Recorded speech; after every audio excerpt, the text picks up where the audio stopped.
AP ఎన్నికల్లో ఎవరు విజేత అంటే బోలెడు సర్వేలు ఉన్నాయి. ఓటర్ల మధ్యలో ఏముందో ఈ రోజుకి ఎవరికీ తెలీదు అన్నది అసలైన సర్వే.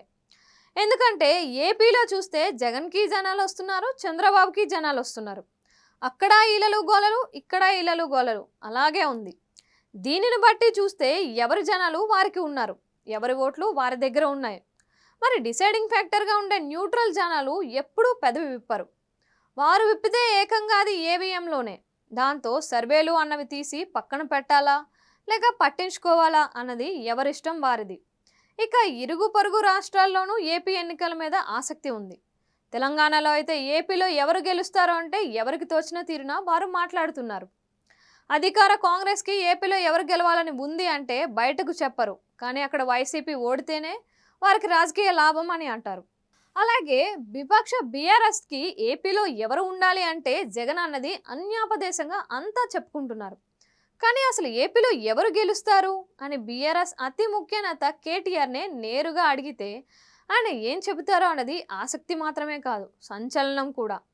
ఇదే ప్రశ్నను టీవీ9లో క్రాస్ ఫైర్లో హోస్ట్ కేటీఆర్ మీద ప్రయోగించారు. ఏపీ రాజకీయాల్లో ఎవరు గెలుస్తారని భావిస్తున్నారో అని సూటిగా అడిగారు. దానికి కేటీఆర్ ఇచ్చిన జవాబు మాత్రం అదుర్స్. ఏపీలో అందరూ నాకు కావాల్సిన వారే.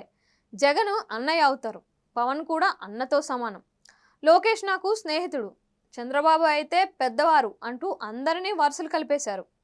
అందువల్ల ఎవరు గెలిచినా ఆంధ్ర ప్రజలకు మేలు జరగాలన్నదే తన అభిమతం అంటూ చాలా డిప్లొమాటిక్గా జవాబు చెప్పారు.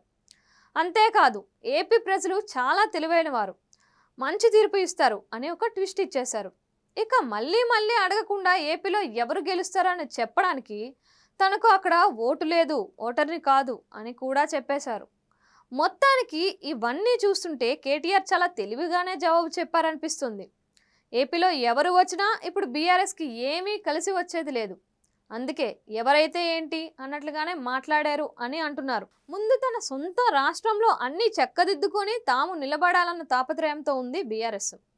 అదే బీఆర్ఎస్ ఈ పార్టీకి అధికారంలో ఉండి ఉంటే ఖచ్చితంగా వైసీపీ వైపో మరోవైపో స్టాండ్ తీసుకునేది అని టాకు. బట్ ఇప్పుడు సీన్ మారిపోయింది. పొలిటికల్గా గత ఎన్నికల్లో బీఆర్ఎస్కి ఇబ్బంది జరిగింది, అందుకే అంతా మన వాళ్ళే, అన్నీ మా ఊళ్ళే అన్న పాటను అందుకున్నాయి. సరే ఇవాళ ఇలా చెప్పారు, జూన్ 4న ఫలితాల తర్వాత అయినా కేటీఆర్ కానీ బీఆర్ఎస్ నేతలు కానీ తమ అంతరంగాన్ని ఎంతో కొంత ఆవిష్కరించకపోతారా? అప్పుడు పట్టుకోలేకపోతామా అని మీడియా ఎదురు చూస్తూనే ఉంది.